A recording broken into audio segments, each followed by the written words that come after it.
لیکن تعلیمی اداروں کو اس قانون سے مستثنا قرار دے دیا گیا اور تعلیمی اداروں کو یہ حق دیا گیا کہ وہ اس حد سے زیادہ بھی زمین رکھ سکتے ہیں۔ پیشہ ورانہ یونیورسٹیوں میں اضافہ ہوا۔ بھٹو دور میں میڈیکل یونیورسٹیاں، انجینئرنگ یونیورسٹیاں اور دیگر پیشہ ورانہ جو پروفیشنل یونیورسٹیاں تھیں وہ قائم بھی کی گئیں اور ان کی تعداد میں اضافہ بھی کیا گیا، اور اس امید پر کہ ہر شعبہ زندگی میں ترقی ہوگی، یہ ملک جو ہے وہ تمام شعبہ زندگی میں ترقی کرے گا۔ ایک اقدام اور کیا گیا اور وہ ہے تعلیمی اداروں کی اپ گریڈیشن۔ کالجوں کو، بہت سے کالجوں کو اپ گریڈ کیا گیا، انہیں یونیورسٹی کا درجہ دے دیا گیا تاکہ طلباء پر اعلیٰ تعلیم کے دروازے کھل سکیں۔ اسی طرح نچلے درجے کے جو اسکول تھے، ایلیمنٹری اسکول، ان کو ہائی کر دیا گیا، پرائمری اسکولوں کو ایلیمنٹری کر دیا گیا، اور اس طرح نچلے درجے کے جو تھے تعلیمی ادارے ان کو بھی اپ گریڈ کیا گیا۔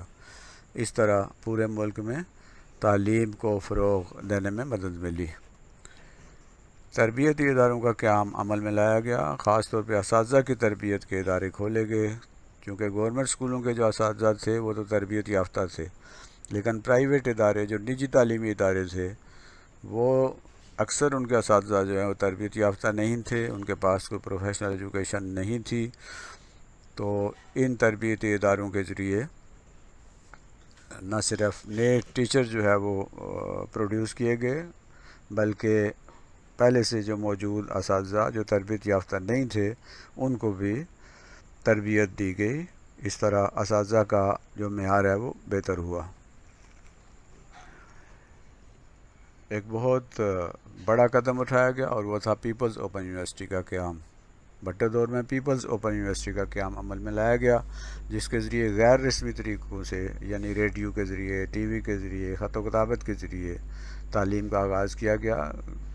تاکہ وہ لوگ جو کہ بہت دور دراز علاقوں میں رہتے ہیں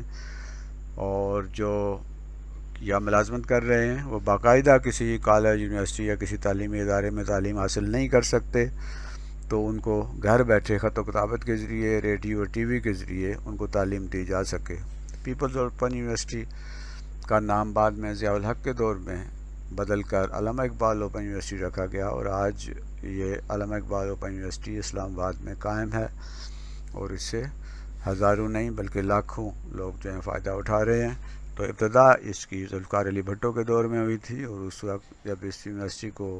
شروع کیا گیا تو اس کا نام تھا پیپلز اوپن یونیورسٹی۔ ایک بہت اہم قدم اٹھایا گیا اور وہ ہے میٹرک تک تعلیم مفت۔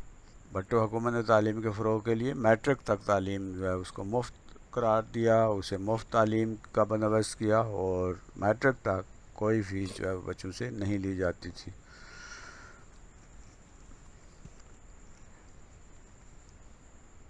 ایک اور اہم قدم ذوالفقار علی بھٹو دور میں ہوا، وہ تھا یکساں نظام تعلیم۔ بھٹو حکومت نے پورے ملک میں یکساں نظام تعلیم لا کر پورے ملک کو تعلیمی مساوات پیدا کرنے میں، پورے ملک کو ایک ہی تعلیمی نظام میں لانے کی کوشش کی، اور اس طرح کوشش کی گئی کہ ملک کے اندر تعلیمی مساوات پیدا کی جا سکے، امیر اور غریب کے بچے جو ہیں ایک ہی طرح کا نصاب پڑھیں اور ایک ہی طرح کے اسکولوں میں وہ تعلیم حاصل کر سکیں۔ پھر نئی تعلیمی پالیسی 1972 میں نئی تعلیمی پالیسی کا اعلان کیا گیا، یہ نیشنل ایجوکیشنل پالیسی تھی جس میں بہت سارے انقلابی اقدامات تجویز کیے گئے۔ پھر لازمی تعلیم کا بل پیش کیا گیا اور بھٹو حکومت نے 8ویں تک تعلیم کو لازمی قرار دے دیا تاکہ ناخواندگی اور جہالت کا خاتمہ کیا جا سکے۔ یوں تو تعلیمی میدان میں ذوالفقار علی بھٹو دور میں بہت سارے اقدامات کیے گئے، لیکن ان میں سے چیدہ جو ہیں وہ آپ کے سامنے یہاں بیان کیے گئے ہیں۔ یہ ایک بڑا اہم دور تھا جس میں جہاں دیگر شعبوں پر کام ہوا، وہاں تعلیمی میدان میں بھی خاطر خواہ کام ہوا۔ تمام تعلیمی ادارے، نجی تعلیمی ادارے نیشنلائز کر لیے گئے،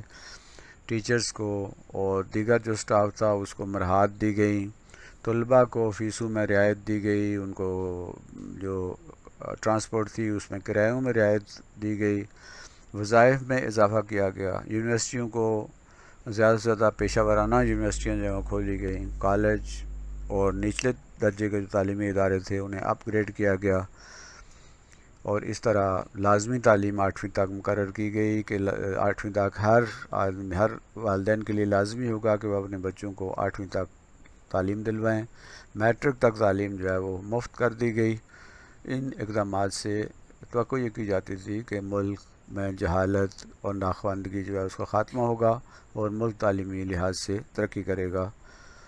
تو یہ تھا آج کا موضوع، ذوالفقار علی بھٹو کے دور میں کی جانے والی تعلیمی اصلاحات۔ یہ چینل ہے تعلیم منزل، آپ اسے سبسکرائب بھی کیجئے، اسے لائک بھی کیجئے اور اسے شیئر بھی کیجئے تاکہ اس چینل کے مفید اثرات دوسرے طلباء تک بھی اور دوسرے لوگوں تک پہنچ سکیں۔